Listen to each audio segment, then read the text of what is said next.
to feed him every day. You gotta feed your congressman, baby. You got to feed him every day. Oh, morning, noon, and night time. You gotta kiss his ass in every way. Oh, yes, you do. Pay his kids way to law school.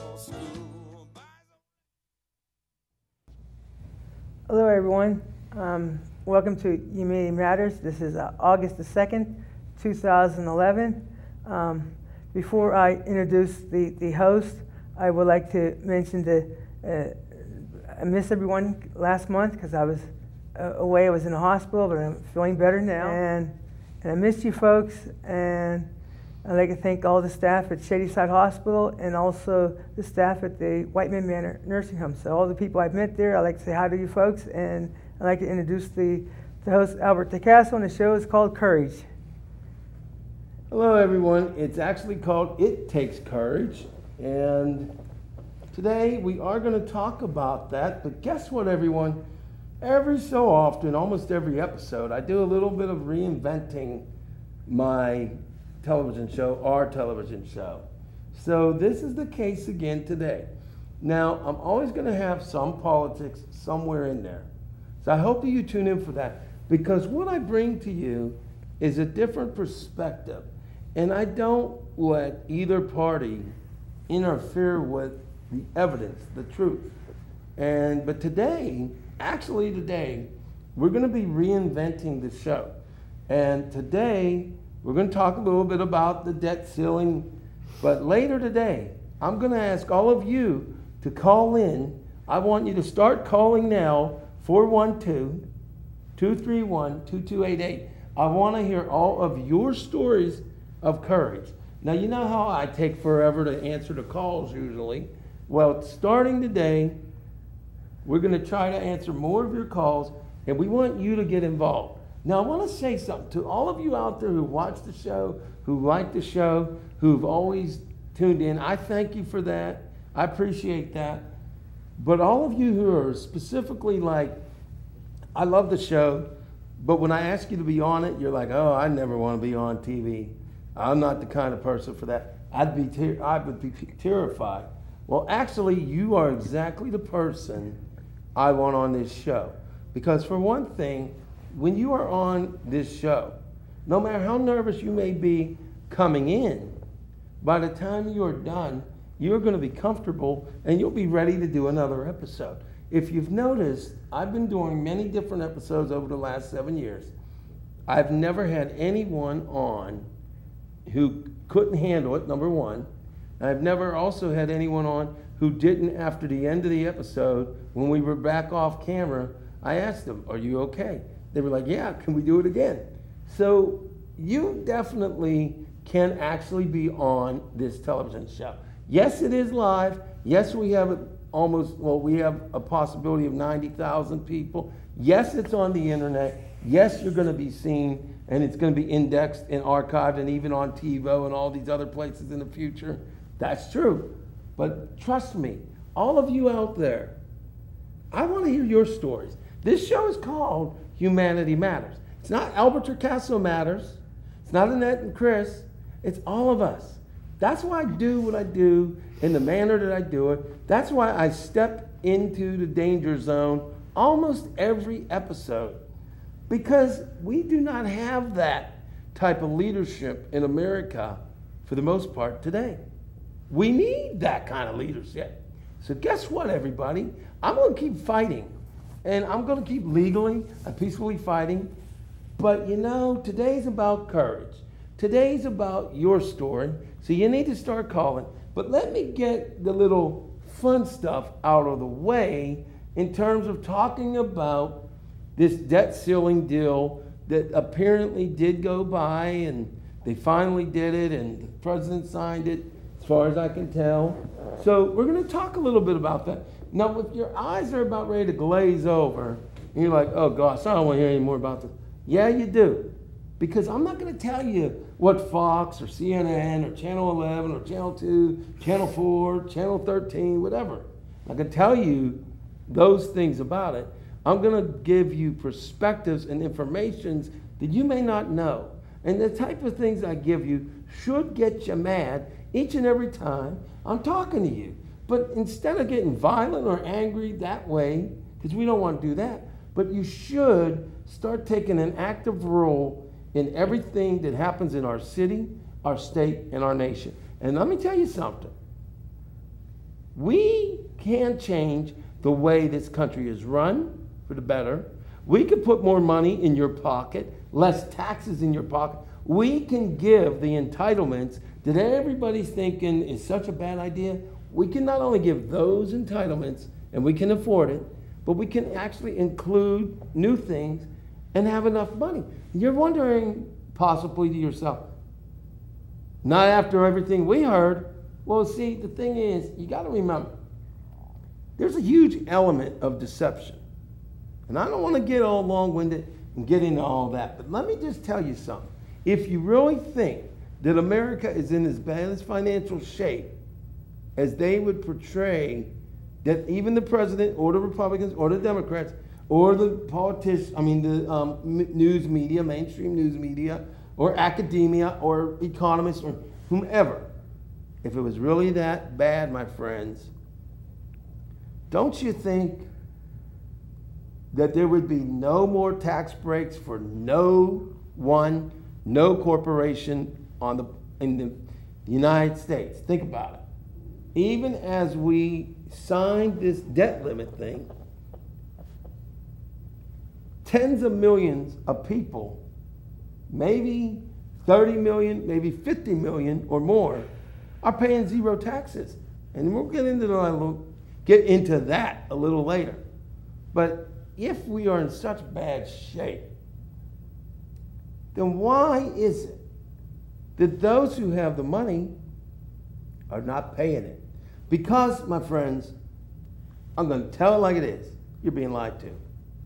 And that's my job that I've taken upon to always let you know. But this is not all about politics tonight. In fact, more of it's going to be dealing directly with you, talking about your stories of courage. Stories of courage. Uh-oh, I had a couple of bloopers there, Pete. And I'm not sure we're live because I'm getting a call. So we may not be on the air. I don't know. Let me see, peoples. I think we are, but let's see. Uh-oh. Yep, that may be it. But I'm not going to answer the phone on live television. At any rate, guys. Uh-oh. Had a blooper there. Any rate, that's not good. Bloopers on TV. Any rate, guys, here's the thing. You have to understand that this is about you tonight. It's not about us. It's about you. But before that, let's go ahead, Annette, and do the hellos and the anniversaries and, you know, the one anniversary that you know about. So without further ado, Annette Mendel, you're on. I want to say happy anniversary to Mike Gruber and his wife. And anybody else? No. That's it? Hellos to anybody? Sherry Ann and George Court, it's their first anniversary this month. Okay, so that's it? Yeah. All right, well, let's get back to the business at hand, everybody. I'd like to say hello, happy birthday to Dennis. Okay. And my brother, his birthday is later on this month. And Okay. also, happy birthday to Annette Mendel, whose birthday is at the end of this month. That's true, August 28th. She wants a Cadillac for her birthday, by the way. Oh, please, she doesn't. Any rate, I'm hoping we don't have any technical issues going on. I don't know, everybody, but I do know that we are here and we are filming live August 2nd, 2011. So, any rate, let's get down to the business at hand with regards to the debt ceiling. Now, essentially, the Democrats caved in for the most part, and the Tea Partiers and the Republicans pretty much got their way. Now, this deal is going to harm tens of millions of Americans. Is it going to affect senior citizens? Is it going to affect Social Security and Medicaid? I don't have access to the actual bill that has been passed, so at this time, I can't say. Now, I'm hearing from the media, they're saying it will not hurt senior citizens, that it will not affect Social Security. But that may very well be true, but it may also mean that current recipients of Medicare, Medicaid, and Social Security would not be affected, but it may affect those who are in their 20s, 30s, 40s, and early 50s. Now, regardless whether it affects them or not, it's going to affect pretty much everyone in America in some way. Now, I guess it comes down to this. We have to ask ourselves a very important question. We keep hearing from every member of Congress, we have to get our spending in check. That is probably to an extent true. Where I have a problem with it is on a couple of levels, and the first level is this. They talk about we have to be held accountable. We have to get our spending in check. We have to do what's right for the country. But of all the Democrats in office, of all the independents, which is 2, and of all the Republicans, not one of them decided to take a pay cut. Now, I propose that every member of Congress takes $100,000 off of their pay. So for those members, 531 members that get $174,000 a year base pay, I propose they reduce it to $74,000. For the Speaker of the House, John Boehner, who gets $223,500 a year, I say he should cut that down to $123,500. And for the minority and majority speakers in both members of chambers of Congress, they get $193,000. Cut that down to $93,000. That would give us a savings of roughly $39 million. Now, it is true, when you're speaking about trillions of dollars, that's like a penny in the pot. But it's the principle of it. Number one, let Congress start living like the majority of Americans who make $61,000 a year or much less. Let Congress live like their bosses. Let them start to struggle. Now, most of them are millionaires anyway, number one. And number two, that's their base pay, but they get a lot more money from lobbyists, or they get benefits, or they get trips, or whatever. So they can afford, without any question, they can afford to take that $100,000 pay cut. And if they're so convinced that we have to do dramatic reductions of $2.8 trillion over the next 10 years, if that's so important to them, why hasn't one of them, including the president, not one of them, decided to take a pay cut? Now, the reason is because Congress and the president, no offense, and all presidents, they tend to see themselves as not really a part of the American nation.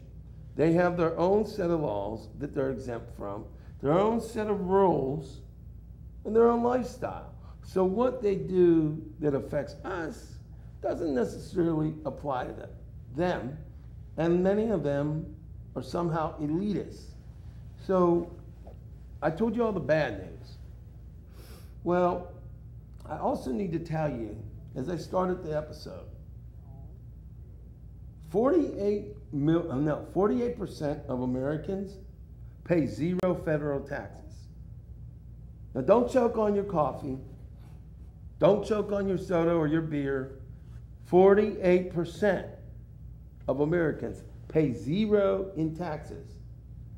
Most super wealthy people, or even moderately wealthy, pay little or no taxes. You might say, how do they do that? Well, they have accountants. They find loopholes. They do certain tax write-offs, and many of them have bank accounts in places like Switzerland, the Cayman Islands, and other places. So they avoid paying any taxes. Now that's 48%, almost half of the country pays zero taxes.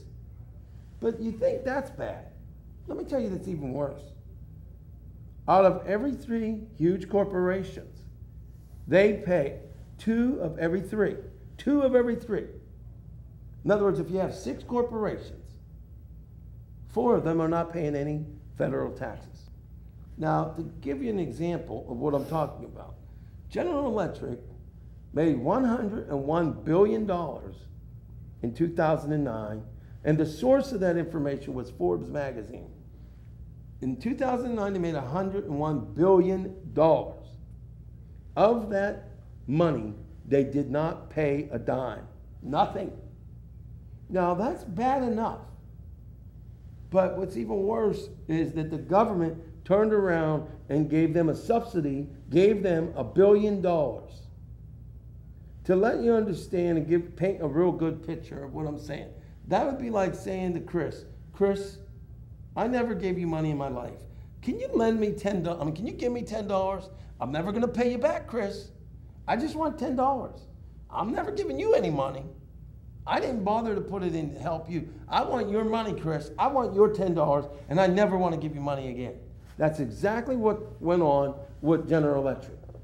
Now, you would think, going a little bit different, you would think the oil companies are super wealthy, which they are.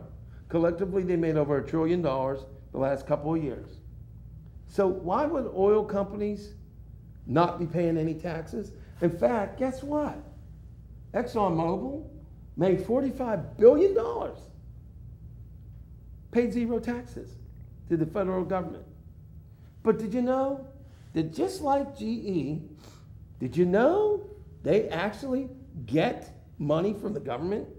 And oil companies have had over $30 billion in subsidies given to them? Now, I don't know about any Republicans in Pittsburgh. I don't know any Democrats in Pittsburgh. I can't speak for you. But I can personally tell you this. It is appalling, in my opinion. Because what we're saying is this. We're saying that the people who own the small business, you must pay your taxes. If you don't, you will go to jail.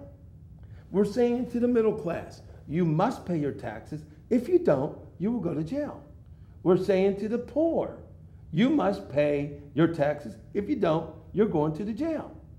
And we're saying to the disabled people who make less than even $700 a month, that when you go to the store to buy your food, or if you own a home or whatever, you are paying your taxes. But we're saying to the corporations, you know what? Go ahead and get all your lawyers, come up with whatever you have to. You don't have to pay taxes. We'll let the suckers, who are the 52% of the American people who are the suckers, we'll let them pay all the taxes. And on top of all that, you know what we're going to do? We're going to start taking away entitlements like Social Security and Medicare. And let's take away things. But let's do this. Let's get a group of politicians who try to embarrass and make it bad that people need entitlements. Meanwhile, those millions of senior citizens paid their taxes since they were born, well, since they started working. The veterans saved